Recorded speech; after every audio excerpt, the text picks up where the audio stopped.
ध्याता ध्यान इसकी त्रिपुटी लय। बड़ा विचित्र खेल।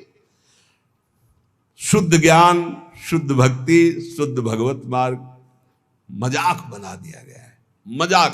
अभी तो 5000 वर्ष में आगे चल के और देख लेना, उपहास किया जाता है, शुद्ध मार्ग का उपहास किया जाता है, नाटक का आदर किया जाता है। कलिकाल की ऐसी कुचाल बढ़ती चली जा रही। 500 ऊंटों की भीड़ जा रही थी, हांकने की जरूरत नहीं थी। एक ऊंट की पूंछ में दूसरे ऊंट का आगे का नाथ, उसकी पूंछ में उसके। अब उनसे पूंछ में पूछो कि तुम कहां जा रहे हो, बोले उससे पूछो आगे वाले से। आगे वाले से पूछो, बोले हम खुद पूंछ में बंधे हुए हैं, हम तुम्हें क्या बताएं। ऐसे क्रम सबसे आगे वाले से पूछो कहां जा रहे हो, बोले जिधर रास्ता खाली मिल रहा है उधर जा रहे हैं। लक्ष्य क्या, कोई मतलब नहीं। 500 ऊंट चल रहा है, शायद ऐसे ही चल रहे हैं हम।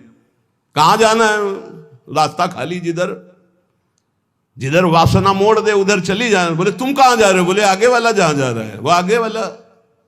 तुम्हें ज्ञान नहीं, तुम ऐसे जुड़ गए हो। नहीं, भीड़ नहीं बांधनी। जहां जुड़ो, विवेक से जुड़ो। ये मार्ग कहां जा रहा है, तुम्हें कहां जाना है, तुम्हें क्या प्राप्त करना है, क्या बोल रहा है, इसकी स्थिति क्या है। जब तक नहीं समझो तब तक किसी को गुरु मत बनाओ, कहीं मत जुड़ो। चुपचाप सत्संग सुनो, निरपेक्ष होकर सुनो। जब तक भगवान आदेश न करे तब तक किसी को गुरु मत बनाओ। खिलवाड़ मत करो अपने जीवन और परमार्थ के साथ। श्रद्धावान लभते ज्ञानम। श्रद्धावान को जो शास्त्रीय ज्ञान सत्संग प्राप्त हुआ है उसकी कसौटी है तत्परहा। जो जानकारी हुई उसके परायण हो, और उसकी कसौटी है कि संयतेन्द्रिया, अपनी इंद्रियों पर विजय प्राप्त करे। तब बोले ज्ञानम लब्ध्वा, अब उसको ब्रह्मबोध होगा। परम शांति मचिरेणादिगच्छति, वो तत्काल परम शांति को प्राप्त हो गया। ब्रह्मभूता प्रसन्नात्मा न सोचति न कांक्षति समा सर्वेषु भूतेषु मद भक्तिम लभते पराम। जब तक इंद्रियां संयत नहीं हुई, साधन में तत्परता नहीं हुई, तब तक केवल ढोंग है, कोई ज्ञान नहीं है। साधन में तत्परता आती है जो गुरुजनों ने साधना दी उसके परायण होने पर, दूसरों का आदर करने पर। सबका आदर करे, साधन में अपने खुद चित्त लगाए रहे पूरी श्रद्धा के साथ, और इंद्रियों को विषय की तरफ न जाने दे, तो नित्य प्राप्त तत्व का बोध हो जाता है। ये गुरु कृपा से, ऐसे थोड़ी होता है। बड़ा विचित्र समय, बड़ा विचित्र समय। भगवान कह रहे ज्ञानम लब्ध्वा पराम शांति, वो परम शांति जहां न किसी तरह का मान अपमान, लाभ हानि, सुख दुख, जन्म मृत्यु, इनका प्रवेश ही नहीं। वो ज्ञानम लब्ध्वा पराम शांति मचिरेणादिगच्छति। बड़े आश्चर्य की बात है कि नित्य निरंतर परमात्मा स्वरूप यहां विराजमान है, फिर भी वो प्रियता शरीर में और भोगों में किए हुए जीव भटक रहा है। इसका कारण ये भगवान की दुरंत माया है। हम स्थायी सुख संसार को मान लेते हैं और पूरा जन्म इसी में व्यतीत कर देते हैं। सुख लेने की संसार से भावना से इतना अपनापन हो जाता है शरीर में कि हम कभी सोच ही नहीं सकते कि शरीर से हमारा कोई संबंध नहीं, इस शरीर से हमारा कोई संबंध नहीं, बिल्कुल नहीं है, किसी तरह नहीं है। यद्यपि मृषा पर छूटती कठिनाई, ऐसी भगवान की ब्रह्म मोहिनी माया लग गई। संसार के प्रति जो प्रीति हो गई है यही माया है, यही अज्ञान है। इसी को हटाने के लिए हाँ बड़ी बड़ी संगोष्ठियां केवल संसार को सुधारने के लिए हो रही, अपने सुधारने की तरफ लौट ही नहीं पा रहे। हम अपनी तरफ तो हम देख ही नहीं पा रहे, बहिर्मुख होकर बाहर भागते चले जा रहे। वो बुरा वो बुरा वो बुरा, और अंदर जब देखे तो भाई जब दिल खोजो अपना तो हमसे बुरा ना होए। परमात्मा स्वरूप को छोड़ करके हम देहाभिमान में भटक रहे, व्यवहार में भटक रहे, दूसरों के दोष देख रहे, गुण देख रहे। इसलिए सच्चा ज्ञान नहीं प्रकट हुआ। सच्चा ज्ञान है ज्ञानम लब्ध्वा पराम शांति मचिरेणाधिगच्छति, परम शांति को प्राप्त हो जाता है। श्रद्धा विश्वास तो साधन में तत्परता, साधन में तत्परता जितेंद्रियता, और जे ही जितेंद्रिय हुआ जाहिन चाहिए कबौ कछु, तो अपने आप तत्वबोध हो गया। अपने आप उस साधक को अपने आप से अपने आप का अनुभव हो जाता है।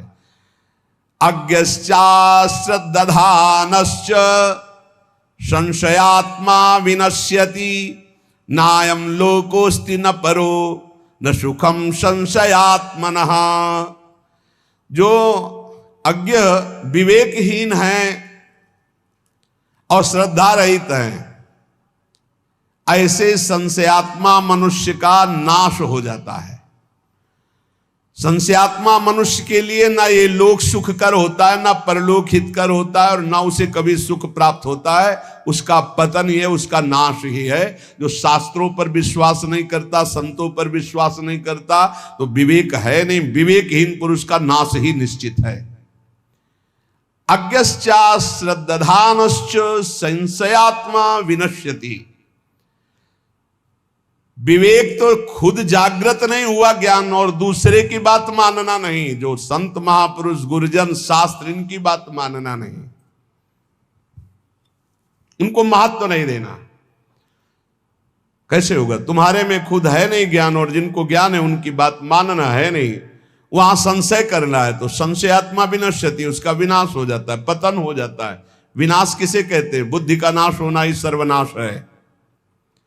संशयुक्त पुरुष की बुद्धि ऐसे आचरणों में उतर जाती है कि उसका नाश हो जाता है। ऐसे पुरुष के संशय कैसे नष्ट हो? क्योंकि बिना संशय नष्ट हुए न लौकिक उन्नति होगी न पारलौकिक उन्नति। भगवान कह रहे हैं नायम लोकोस्ति न परो न सुखम संशयात्मना। जो संशयात्मा है, न इसी लोक में सुख मिलता है न परलोक में सुख मिलता है। सरल भाषा में, जब संशय ज्यादा प्रकट हो जाता है तो डिप्रेशन की स्थिति आ जाती है। कहीं ऐसा न हो जाए, कहीं ऐसा हो जाए, पता नहीं ऐसा। वो निगेटिव इतना सोचना कि वो ना इस लोक में सुख न परलोक में सुख। अलग अलग उसकी संकल्प विकल्प की बातें चलने लगती हैं। संदेह युक्त पुरुष का नाम संशयात्मा है। वो कहीं भी जाए, किसी भी संत के पास, किसी भी शास्त्र के पास, उसे संदेह खड़ा हो जाएगा। बड़ा दुर्भाग्य है, ये कभी नहीं होना चाहिए। इसलिए श्रद्धावान लभते ज्ञानम, प्रथम हृदय श्रद्धा जो करे, बड़े भाग्यशाली हैं जिनको संशय नहीं, श्रद्धा है। और जो संशयात्मा है वो कहीं भी जाए, वो दोष ही दर्शन करते हैं, वहां निगेटिव से ही बटोर कर लाते हैं। कोई पॉजिटिव उनका चिंतन नहीं हो पाता, चाहे जितना बड़ा सत्संग मिल जाए उनको। खलऊ करें भली पाई सुसंगु, मिटे न मलिन स्वभाव भंगु। परमार्थ के मार्ग में चलने वाले साधक में एक मांगलिक संशय होता है, एक अमांगलिक होता है। मांगलिक संशय अगर ऐसा है तो फिर उसको कैसे किया जा सकता है? ऐसा कैसे है? वो समझा फिर विश्वास, हाँ ऐसा। वो जो जानने के लिए संशय प्रश्नवाचक हुआ वो अच्छा है। और जो अश्रद्धा वाला संशय है, मानना नहीं शास्त्र के बाद, संतों में अश्रद्धा, संतों की ये नाशकारी है। कोई बात हुई, उस पे एक प्रश्न खड़ा हो गया, वो मांगलिक है। आप पुनः उत्तर लीजिए, फिर प्रश्न आता है, संशय आता है, फिर उत्तर लीजिए, वो आपके मंगल के लिए है। लेकिन अश्रद्धा हो जाना, पहले ही अश्रद्धा का भाव, संशय का भाव खड़ा हो जाना, ये नाशकारी है। परमार्थ में स्वाभाविक है प्रश्न खड़ा हो जाना, स्वाभाविक है संशय आ जाना। जिस विषय को पढ़ा नहीं, जिस विषय को समझा नहीं, अब वो विषय कहा जा रहा है तो उस पर प्रश्न खड़ा हो सकता है, लेकिन अश्रद्धा नहीं। उस विषय पर प्रश्न हुआ है, ना कि संत पे, ना कि शास्त्र पे, ना कि उनके प्रवचन पे। उस विषय को समझने के लिए उसे संशय जो हुआ वो लाभदायक है। लेकिन जो संत पर, शास्त्र पर, भगवान पर श्रद्धा, वो विनाशकारी है। साधक का एक लक्षण होता है जानकारी करना, खोज करना। यदि वह मन और इंद्रियों से देखी बात को ही सत्य मान लेता तो फिर साधना किस बात की? साधक को निरंतर भगवत मार्ग में आगे बढ़ते रहने की जिज्ञासा होती है। अब वो चलते चलते जिज्ञासा तो करता ही है, कितनी दूर रह गया है, कहां से मोड़ है, कैसे शीघ्र प्राप्त करें, मैं प्राप्त कर भी पाऊंगा कि नहीं कर पाऊंगा, ऐसी बातें उसके मन में आती हैं। ये कोई गलत नहीं है, उसके लिए निषेध नहीं, लेकिन ये मार्ग ही नहीं है। पता नहीं है सब लोग जानते हैं कि नहीं, पता नहीं भगवान है कि नहीं, परमार्थ है कि नहीं, ये सत्य बोल रहे हैं कि नहीं। फिर तो शास्त्र सही कह रहा है कि नहीं, फिर तो पतन हो ही जाएगा, नाश हो जाएगा। इसलिए श्री भगवान हमारे अंशी हैं, वो हमको समझा रहे, अज्ञान नहीं, अश्रद्धा नहीं, संशय मत करो। इस लोक में परलोक में संशयात्मा को सुख की प्राप्ति कदापि नहीं होती। नायम लोकोस्तु न परो न सुखम संशयात्मना।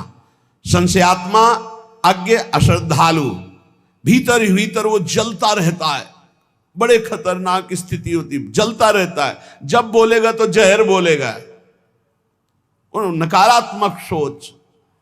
संशयात्मा मनुष्य का इस लोक का इतना गंदा व्यवहार बिगड़ जाता है, बड़े बड़े अपराध बन जाते हैं। वो यहां तक प्रत्येक व्यक्ति पर संशय करता है, प्रत्येक बात पर संशय करता है, खुद पे संशय कर लेता है कि मैं सही निर्णय कर रहा हूं कि नहीं। खुद पे संशय खड़ा हो जाता है, ये ठीक है, बेठीक है, भोजन ठीक है, नहीं ठीक है, पता नहीं इसमें क्या मिला है, क्या मतलब इतना परेशान कर देता है संशय कि न इस लोक में सुख न परलोक में सुख। कल्याण के लिए जो बुद्धि चाहिए वो निश्चयात्मिका बुद्धि होती है। निश्चयात्मिका जो बुद्धि होती है संतों के सत्संग से प्राप्त होती है, शास्त्र स्वाध्याय से प्राप्त होती है। इसलिए विवेक विचार पूर्वक शास्त्र और संत महापुरुषों की बातों को श्रद्धा पूर्वक मानो, संशय मत करो। संशय भगवत मार्ग के जानने का करो, लेकिन इन पर अश्रद्धा करके संशय करना वो पतनकारी है। योग संन्यस्त कर्माणम ज्ञान संचिन्न संशयम आत्मवंतम न कर्माणि निबध्नन्ति धनंजय। हे धनंजय, योग माने समता, समता के द्वारा जिसका संपूर्ण कर्मों से संबंध विच्छेद हो गया है और जो विवेक ज्ञान के द्वारा संपूर्ण संशयों का नाश कर चुका है, वो मेरे स्वरूप के परायण हो जाता है। उस मनुष्य को, उस उपासक को कोई भी कर्म बांध नहीं सकते। योग संन्यस्त कर्माणम, शरीर इंद्रियां मन बुद्धि ये मैं नहीं हूं, ये मुझे मिले हैं भगवत प्राप्ति के लिए। ये केवल मुझे मिली हुई वस्तु है, सरकारी वस्तु मिली। जैसे किसी सरकारी आदमी को गाड़ी बंगला सब दे दिया जाता है कि आप हमारा कार्य करो, ये सब सुख सुविधाएं, ऐसे ही हमको भगवान ने शरीर दिया, इंद्रियां दी, अंतःकरण चतुष्टय दिया भगवत कार्य के लिए, भगवत प्राप्ति के लिए। इन पर अपना जब अधिकार हम ममत्व कर लेते, मेरा मन, मेरी बुद्धि, मेरा चित्त, मेरा शरीर, मेरी इंद्रियां, और इनको जब भोगों की ओर लगा देते, संसार की ओर लगा देते हैं, तो इतनी ममता बढ़ जाती है कि पुनरपि जननम पुनरपि मरणम पुनरपि जननी जठरे शयनम ये आ जाता है। और जब इनका प्रवाह भगवान की ओर लगा, ये तुम्हें छूट मिली कि तुम अपने मन को कहां लगा सकते हो, तुम अपनी इंद्रियों को कहां लगा सकते हो, अपने देह से क्या कर, पूरी छूट है। चाहे पाप करो, चाहे पुण्य करो, चाहे भजन करो, तुम्हें छूट मिली है। जब हम अपनी इंद्रियों को, अपने मन को, अपने शरीर को संसार में लगा देते तो अज्ञान पुष्ट हो जाता है। मैं शरीर हूं और अपनी इंद्रियों से मैं भोगों को भोग रहा हूं, मेरा मन, मेरा तन, मेरा धन, जो जो मन कहेगा वही करूंगा। ये अज्ञान का लक्षण, ये दुर्गति का लक्षण, बार बार जन्म मरण का लक्षण। और जब मन, इंद्री, तन गुरु आज्ञा, शास्त्र आज्ञा के अनुसार प्रभु की ओर लगा देते हैं तो पवित्र होने लगते हैं। जब पवित्र होते हैं तो इनकी एक क्षमता बढ़ती है जिसे कहते हैं समता। सुख में अभिमान नहीं, दुख में शोक नहीं, मान में हर्ष नहीं, अपमान में दुख नहीं, शोक नहीं, वो सम रहता है। ऐसे सम अंतःकरण वाले महापुरुष को तत्वबोध होता है। ज्ञान किसको होता है? जिसके अंदर समता का जागरण होता है। दुख सुख में, लाभ हानि में, मान अपमान में, निंदा स्तुति में, जिसका हृदय सम रहता है। हृदय की, अंतःकरण की समता से ही स्वरूप बोध होता है। ध्यान रखना, स्वरूप तो वैसे ही सम है, उसे कोई साधन के द्वारा सम नहीं करना। जब हमारी इंद्रियां, हमारा अंतःकरण प्रभु की तरफ लगता है तो समता आती है, और जब संसार की तरफ लगता है तो ममता आती है। ममता ज्ञान में बांधकर बार बार जन्म मरण प्रदान करती है। प्रभु की तरफ लगी हुई समता कर्म बंधनों का विच्छेद कर देती है। योग संन्यस्त कर्माणु, समस्त कर्मों से समता छिन्न भिन्न करके उनका नाश कर देती है। योगी कर्म करते हुए भी अकर्म में रहता है, और अकर्म स्थिति में भी कर्म देखता रहता है। यही एक सन्यासी महात्मा आए थे, बड़ा सूक्ष्म प्रश्न किया था कि कर्म करते हुए भी अकर्म कैसा, और अकर्म स्थिति में भी कर्म कैसा। बड़ा सुंदर उत्तर दिया गया था, कांतिक में पढ़ा है।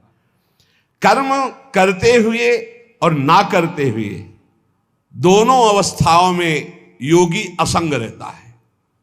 कर्म जब हो रहा है तो गुणों के द्वारा हो रहा है। अंतःकरण शरीर मैं नहीं हूं, मैं इसका कर्ता नहीं, स्पष्ट वो देख रहा है अपने आप को। और जब कर्म नहीं हो रहा तो भी कर्म हो रहा, क्योंकि प्रकृति बिना एक क्षण बिना कर्म किए रह नहीं सकती। जैसे आप सो रहे हैं तो आपको लग रहा है मैं कोई कर्म नहीं कर रहा हूं, लेकिन कर्म हो रहा है। किसी को जगह, यार काहे को कच्ची नींद में जगा दिया, अर्थात नींद भी परिपक्व हो रही थी, और जब परिपक्व हो जाएगी 6 घंटे 7 घंटे जिसकी जितनी, वो जगेगा हाँ आज मैं बहुत सोया। तो अगर वो क्रिया ना होती तो परिपक्व कैसे होती? अगर मूर्छा में क्रिया ना होती तो जागरण कैसे होता? अर्थात अकर्म में भी कर्म हो रहा है, और कर्म जब हो रहा है तो अपने को असंग देख रहा है, अकर्ता देख रहा है। इसलिए कर्म में भी अकर्म और अकर्म में भी वो कर्म को देखता है जो तत्व ज्ञानी होता है, जिसकी परम पावन पवित्र बुद्धि होती है। ज्ञान संचिन्न संशयम, मनुष्य के भीतर ये संशय रहते, कर्म करते हुए ही कर्मों से अपना संबंध विच्छेद कैसे हो जाएगा? अपने लिए कुछ ना करेंगे तो अपने का कल्याण कैसे, बिना किए कल्याण कैसे हो जाएगा? परंतु जब ज्ञान प्रकट होता है तब वो जान जाता है अपने लिए कोई कर्म नहीं है, अपने कल्याण के लिए किसी कर्म की जरूरत नहीं। अज्ञानी प्रश्न करेगा, फिर आप ऐसा कहते हैं ये करो ये करो, क्योंकि तुम असत कर्म करते हो, इसलिए सत्कर्म के द्वारा असत कर्म का त्याग करो। और जब सत्कर्म करोगे तो अहंकार गलित हो जाएगा, कर्ता भाव चला जाएगा, तत्वबोध हो जाएगा। उसके समस्त संशय मिट जाते हैं जो शास्त्र और गुरु आज्ञा के अनुसार कर्म, तस्मात् शास्त्रम प्रमाणम ते कार्या कार्यो व्यवस्थित हो। उसको स्पष्ट दिखाई देने लगता है कि मेरे द्वारा कोई कर्म नहीं हो रहे, थोड़ा पवित्र तो होइए। इसलिए स्वरूप ये नहीं है। जब स्व का बोध होता है तो पर प्रकृति, ये शरीर, ये अंतःकरण, ये इंद्रियां, ये सब एक जाति के हैं, प्रकृति के, हमारा इनसे कोई संबंध नहीं। जीवन मुक्त महापुरुष हो गया। ये समझ में नहीं आ रहा होगा क्योंकि देहाभिमान से युक्त बुद्धि है, कैसे समझ में आएगा? तो आखिरी बात इतना समझ लो, जो भी कर्म करो श्री भगवान को समर्पित कर दो। हर वस्तु, व्यक्ति, पदार्थ सब भगवान ने बनाया है, भगवान के लिए, भगवान की आज्ञा के अनुसार कर्म करो और नाम जप करो, अपने आप तत्वबोध हो जाएगा। हमारी बात मान लो, हम ये जीवन भर की बात कह रहे हैं। शरीर भगवान का दिया हुआ, अंतःकरण भगवान का दिया हुआ, आपके पास जो सामग्री वो श्री भगवान की दी हुई, भगवान के बल से, भगवान की सामग्री से जो भी इस कार्य करो, भगवत कार्य करो, भगवान को समर्पित कर दो, नाम जप करो, इसी से आपको तत्वबोध हो जाएगा, इसी से भगवत प्राप्ति हो जाएगी। और ज्यादा समझने की अभी कोशिश न करें क्योंकि बहुत कठिन है। इस समय जो ज्ञान का वर्णन हो रहा है, काशी के घाटों वाला उपासना क्षेत्र है, और ये ज्ञान के पंथ कृपाण के धारा परत खगेश लगे नहीं बारा। भक्ति में बड़ी सरसता से वही बोध हो जाता है। बड़े बड़े भक्तों को महाज्ञानी कहा गया। गरुड़ महाज्ञानी, गुण राशि, विश्वामित्र महामुनि ज्ञानी, हनुमान जी तो परम ज्ञानी है ही है। जो भक्ति में लगता है उसको विशुद्ध ज्ञान हो जाता है। आप ज्ञान की चिंता न करें, आप नाम जप की चिंता करें, और कोई असत कर्म ना होने पावे, शास्त्र सम्मत कर्म हो और उन्हें भगवान को समर्पित कर दो। इसी से भगवान ज्ञान समुद्र हैं, आपके हृदय में करुणा करके विशुद्ध ज्ञान प्रकाशित कर देंगे, जिससे आपका जीवत्व नष्ट हो जाएगा, जिससे आपका देह भाव नष्ट हो जाएगा, जिससे आपके संचित कर्म भस्म हो जाएंगे जो बार बार हमें जन्म मरण का दुख देते हैं।